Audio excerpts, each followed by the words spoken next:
మంచి business man అవ్వాలి అని నాకు కోరుకుండేది. బహుశా దాని మూలానేమో చదువు పెద్దగా పుట్టపట్ల ఇంటర్మీడియట్ ఫెయిల్ అయ్యాను. ఆ తర్వాత ఒక మంచిగా బిజినెస్ ఆఫర్ వచ్చింది. నెలకు 100 రూపాయల జీతం, లాభాల్లో 15 పైసలు అని చెప్పి కిసాన్ ఇంజనీరింగ్ కంపెనీ అనే దానిలో నాకు అవకాశం వచ్చింది. అవకాశం అయితే వచ్చేది కానీ వ్యాపారం చేయాలని ఆనందం అయితే ఉంది కానీ ఎలా చేయాలి దాంట్లో ఉన్న పరిస్థితులు ఏమిటి అనేది నాకు నిజంగా తెలియదు. మేము మా షాప్ విజయవాడ ప్రారంభించినప్పుడు మా చుట్టూ ఉన్న వాళ్ళంతా కూడా వైశ్య ప్రముఖులందరూ కలిపి వాళ్ళ బిజినెస్లో వాళ్ళందరూ కూడా ఉన్నారు. వాళ్ళందరినీ చూసి నేను ఎన్నో నేర్చుకున్నాను. వ్యాపారం అంటే ఎలా చేయాలి, ఎంత సిన్సియర్గా ఉండాలి, టైంని ఎలా మెయింటైన్ చేయాలి, కస్టమర్స్తో ఎలా బిహేవ్ చేయాలి, ఇలాంటివన్నీ కూడా నేను నేర్చుకుంటుంది. నేను ఇవాటిని కూడా నా గుండెల్లో వచ్చి నేను చెప్తున్న మాట, నాకు వ్యాపారం నేర్చుకున్నది వైశ్య సోదరులందరి నుంచి మాత్రం నేను చాలా గర్వంగా చాలా ఆనందంగా చెప్పగలుగుతున్నాను. మిమ్మల్ని చూసి ఎన్నో నేర్చుకున్నాను. పంక్చువాలిటీ నేర్చుకున్నాను. షాప్ ఓపెనింగ్ అంటే టైం ప్రకారం ఓపెన్ చేయాలి, టైం ప్రకారం చివరిదాకా కూడా ఉండాలి అని నేర్చుకున్నాను మీ దగ్గర నుంచి. ఒక రోజున నేను వ్యాపారం మొదలుపెట్టిన 1 నెల రోజులైంది. ఎక్కడో మారుమూల సందులో దొరికింది మాకు షాపు.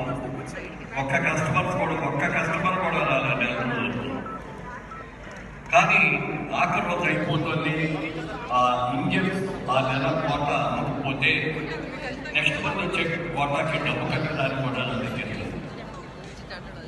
అలాంటి సమయంలో జనరల్గా నాకు శనివారం వచ్చిందంటే తొందరగా ఇంటికి వెళ్ళిపోయి సెకండ్ షో సినిమాలో లేదు అవ్వాలి. ఆ రోజు కూడా అట్లాగే వెళ్ళిపోతామనుకున్న 7:30కి. కానీ ఎందుకో మనసులో మనం టైం 8ంటికి కదా క్లోజింగ్ టైము, మనం ముందే వెళ్ళాలి అని ఆలోచన వచ్చింది. వచ్చి అక్కడే కూర్చున్నాను. 7:45కి సరిగ్గా వరంగల్ దగ్గర నుంచి రైతులు కస్టమర్స్ వచ్చి మాకు 5 కిలోమీటర్ల ఐరన్స్ కావాలండి అని చెప్పారు.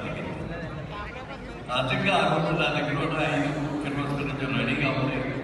విద్యుత్ పావుగంట లోపల వాడి బిజినెస్ ఫైనలైజ్ చేసుకొని 5 కూర్చోలేదు. అది చూసి నేను అనుకున్నాను, ఈ రోజున కనుక నేను తొందరపడిగా వెళ్ళిపోయి ఉంటే నేను ఈ బిజినెస్ చేయగలుగుతుండేవాడిని కాదే కదా. అందుకే కదా మిగిలిన వాళ్ళంతా కూడా పూర్తిగా టైం ప్రకారం లాక్డౌన్ టైం ప్రకారం చూస్తున్నారని ఆ రోజు నుంచి నేను మిమ్మల్ని అందరినీ చూసి నేను ఆ టైం అనే దాని వాల్యూని తెలుసుకున్నాను. ఈ రోజుకి కూడా దాన్ని కీపప్ చేస్తూ వచ్చాను.